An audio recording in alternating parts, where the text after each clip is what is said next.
말씀 레위기 8장 5절에서 13절까지 말씀 함께 보시겠습니다. 구약성경 155페이지, 156페이지에 있습니다. 레위기 8장 5절에서 13절까지 말씀, 제가 먼저 5절 읽고 한 절씩 교독하신 후에 마지막 13절은 함께 읽도록 하겠습니다.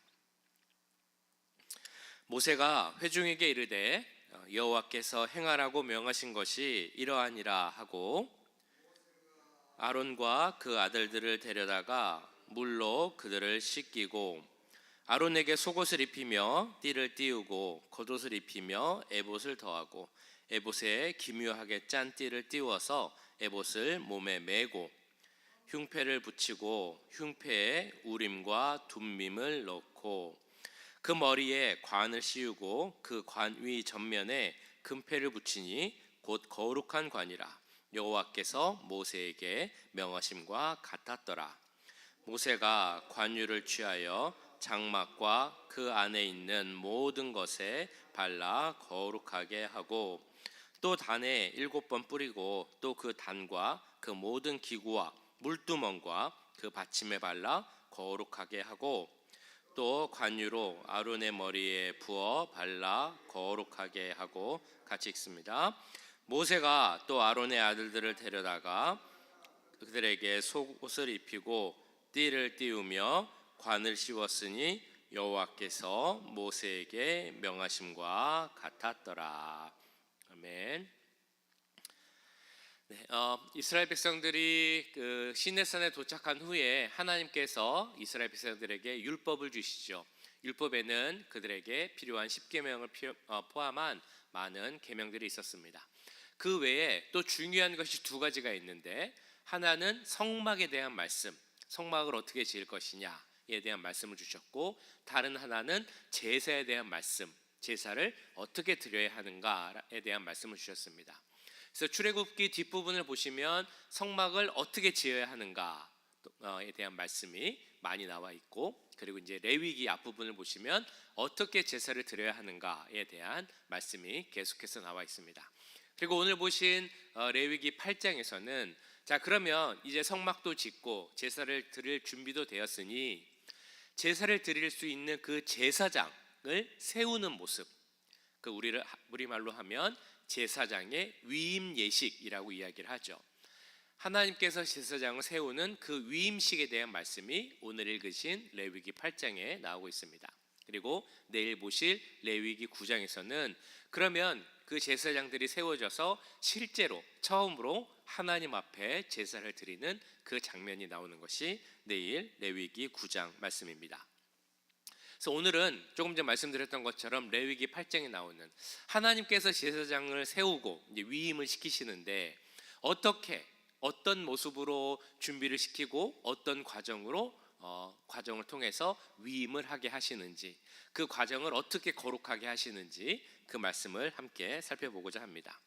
하나님께서 제사장에게 그 제사장이 되게 하기 위해서 성막 안에 들어가기 전에 가장 먼저 명령하신 말씀은 무엇이냐면 바로 그들에게 씻으라라는 말씀을 주셨습니다.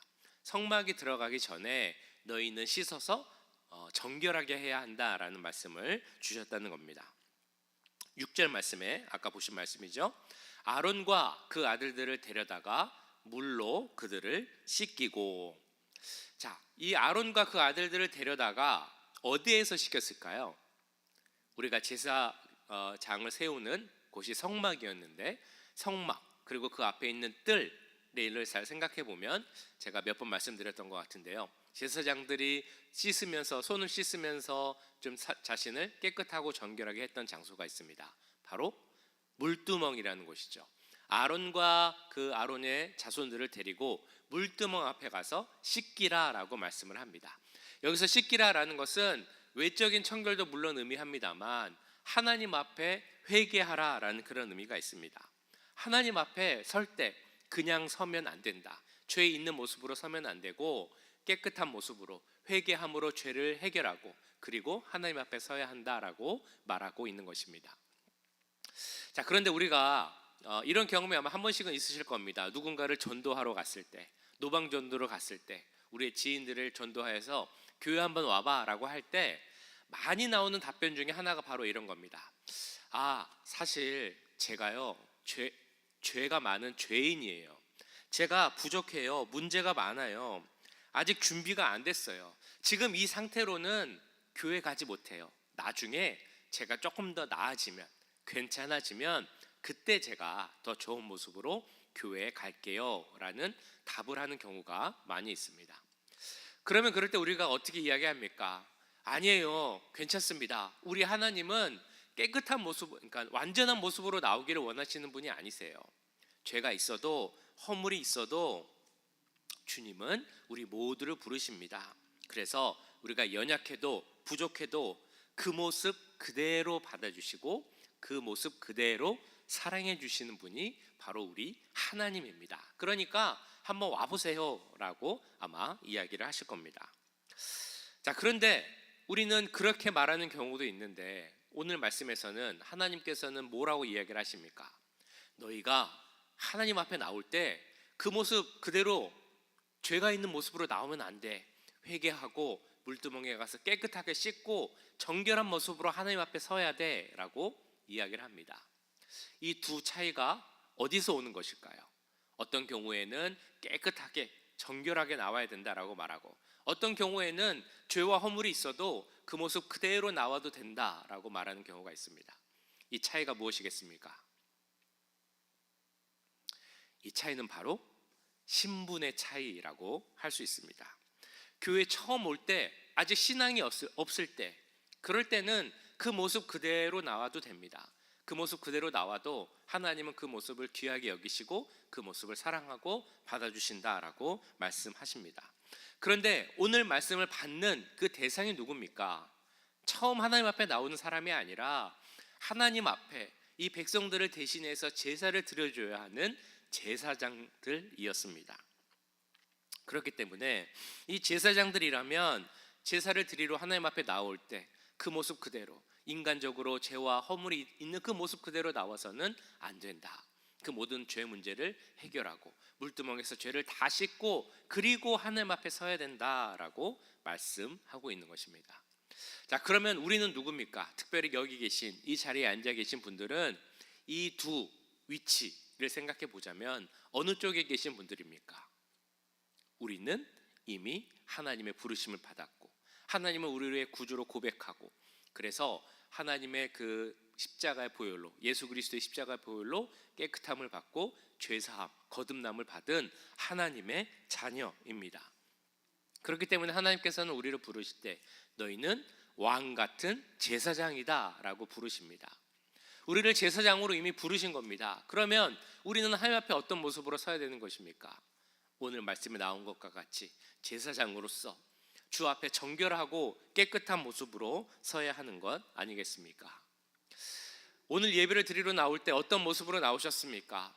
내일 예배를 준비하고 내일 예배를 드리러 나올 때 어떤 모습으로 나오시겠습니까?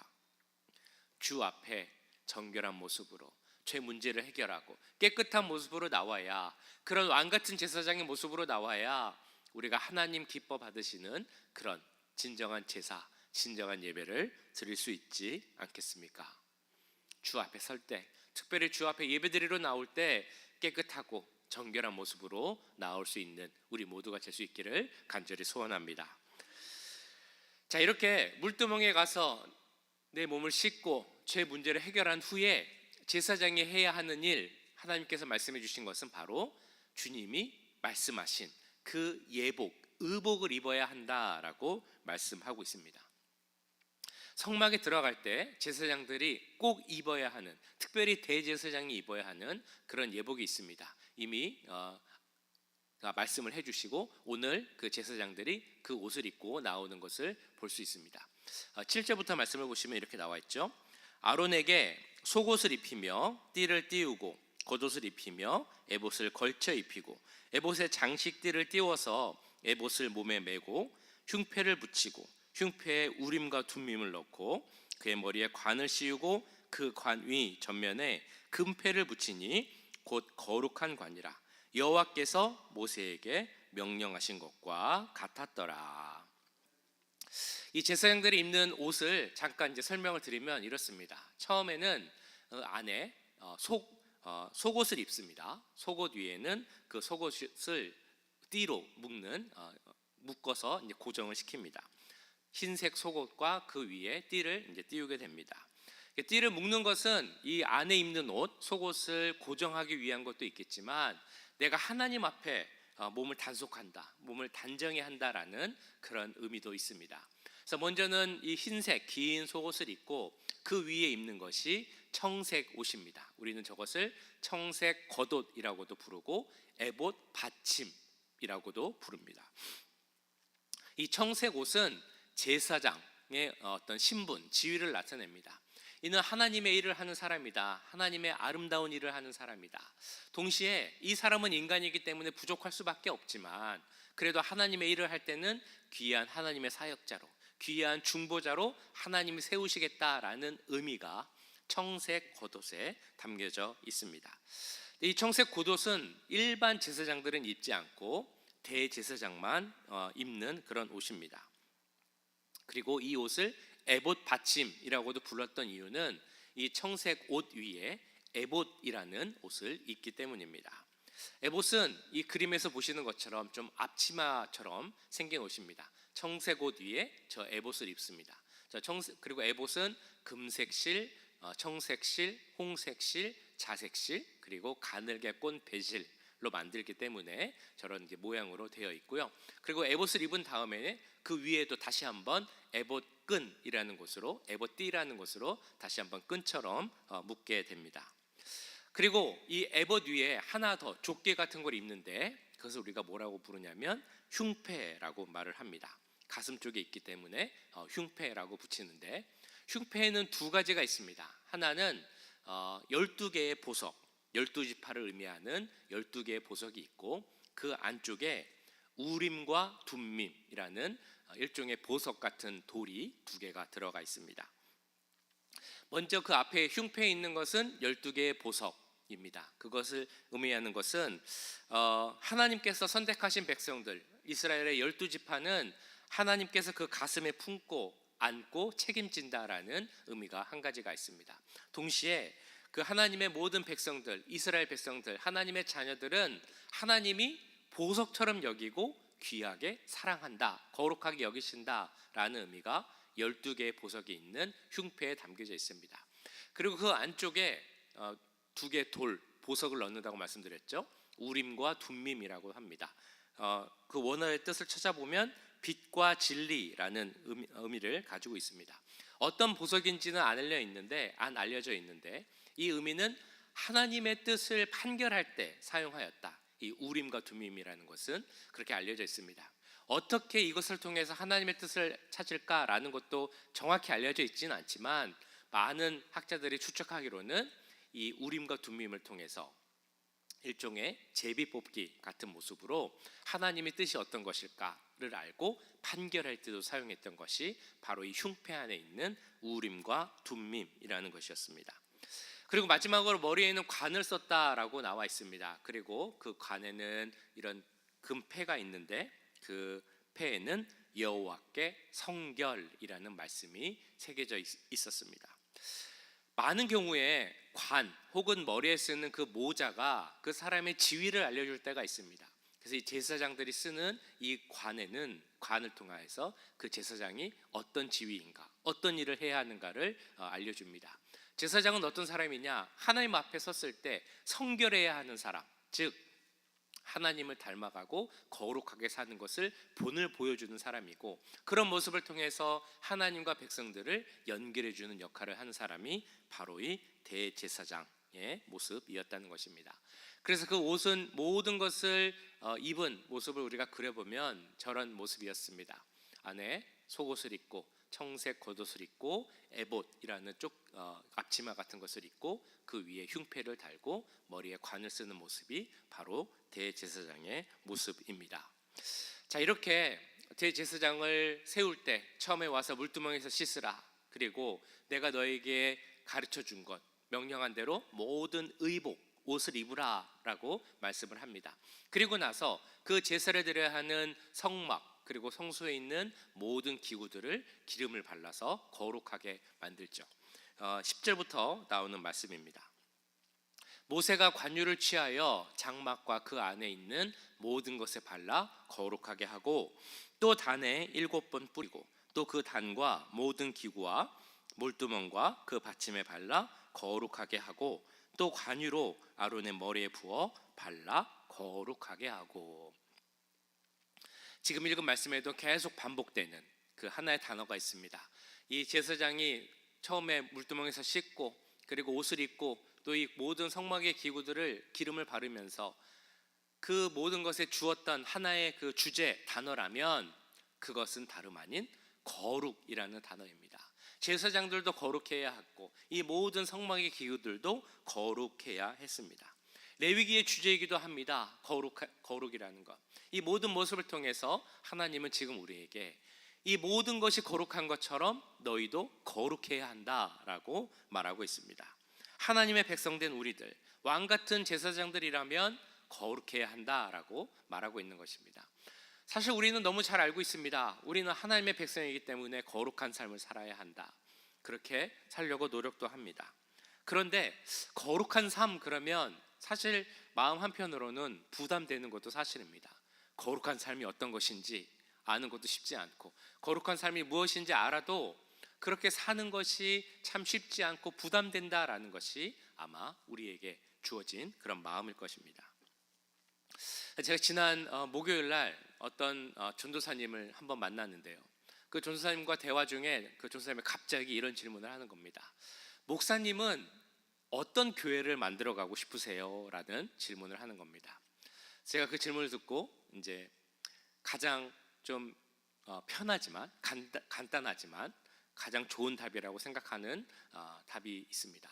뭐냐면 좋은 교회를 만들어야죠. 하나님 보시기에 좋은 교회를 만드는 것이 제 꿈입니다 라고 말을 합니다.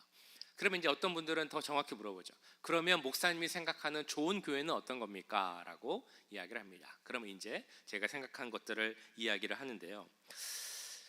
제가 예전에 드렸던 말씀이기도 하지만 제가 생각하는 좋은 교회, 생각하는 만들고자 하는 교회는 이런 교회입니다. 어떤 특별한 프로그램을 잘하는 교회, 어떤 소문날 만한 막 좋은 내용들, 뭐 프로그램이나 그런 것들이 있는 교회, 막 그런 것보다는 우리 한 명 한 명이 살아가는 모습이 중요하다라고 저는 생각을 합니다. 그래서 우리가 매일 살아가는 그 삶의 자리, 그것이 가정일 수도 있고 학교일 수도 있고 직장일 수도 있고 물론 교회일 수도 있습니다만 그 각자의 삶의 자리에서 우리가 똑같이 살아가지만 그래도 매일매일 조금씩 더 힘쓰고 노력을 하는 겁니다. 어떤 걸 힘쓰냐면 그래도 하나님을 조금 더 생각하고 조금 더 말씀대로 살려고 노력하고 조금 더 기도하면서 하나님께 나아가려고 노력하는 그런 모습을, 그런 삶의 모습을 갖는 우리들이 되면 좋겠다. 하나님의 자녀로서 살기 때문에 조금씩이라도 한 걸음씩이라도 변화되고 조금씩이라도 달라지는 모습을 보이고 조금씩이라도 하나님께 나아가기를 힘쓰는 그런 성도들이 모인 교회가 우리 교회가 되면 좋겠다라고 이렇게 이야기를 합니다. 사실 저부터도 뭐 엄청나게 거룩하고 엄청나게 뛰어난 그런 사람이 아니라는 것을 잘 알고 계실 것입니다. 그래서 저도 말씀을 보면, 특히 오늘 같은 말씀을 보면 제사장의 그 거룩해야 하는 모습을 보면 너무나 저도 부담스러울 때가 있습니다. 그러나 우리가 함께 이런 고민을 하면 좋겠습니다. 우리가 어떻게 하면 조금이라도 더 거룩해질 수 있을까? 조금씩 주님을 닮아갈 수 있을까? 내가 오늘은 어떻게 조금 더 세상과 그리고 세상 사람들과는 다른 모습을 보여주며 살아갈 수 있을까? 우리가 이것을 고민하고 같이 기도하고 조금이라도 달라지기 위해서 그렇게 힘쓰는 모습이 있다면 그것을 바로 하나님이 기뻐하시는 거룩한 삶이라 부를 수 있을 줄 믿습니다. 그것을 고민하는 목회자, 그것을 힘쓰는 성도들, 그 모든 이들이 모여서 이루어가는 공동체, 그런 교회가 우리 남가주 임마누엘 교회가 되길 간절히 소원합니다. 그렇게 우리를 변화시키시고 그래서 그것을 이끌어 가시는 그런 하나님의 은혜, 하나님의 덕을 선포하는 우리의 삶이 될 수 있기를 간절히 또한 기도합니다. 그것이 우리를 왕 같은 제사장으로 부르신 하나님 말씀의 마지막 결론이기도 합니다. 우리 같이 한번 읽어보실까요? 아까 말씀드렸던 베드로전서 2장 9절 말씀. 자, 시작. 그러나 너희는 택하신 족속이요 왕 같은 제사장들이요 거룩한 나라요 그의 소유가 된 백성이니 이는 너희를 어두운 데서 불러내어 그의 기이한 빛에 들어가게 하신 이의 아름다운 덕을 선포하게 하려 하심이라. 아멘. 우리를 왕 같은 제사장으로 부른 이유가 무엇이라고 말씀하십니까? 그 기이한 빛에 들어가게 하신 이 우리 하나님의 아름다운 덕을 선포하게 하려 하시기 위함이다라고 말씀합니다. 이 말씀처럼 우리가 매일의 삶을 통해서 조금씩이라도 변화되고 조금씩이라도 거룩한 삶을 살기를 힘쓰는 그 모습을 통하여서 우리 하나님이 주신 은혜, 그 하나님의 덕을 선포해 갈 수 있는 우리의 삶이 될 수 있기를 주님의 이름으로 간절히 축원합니다.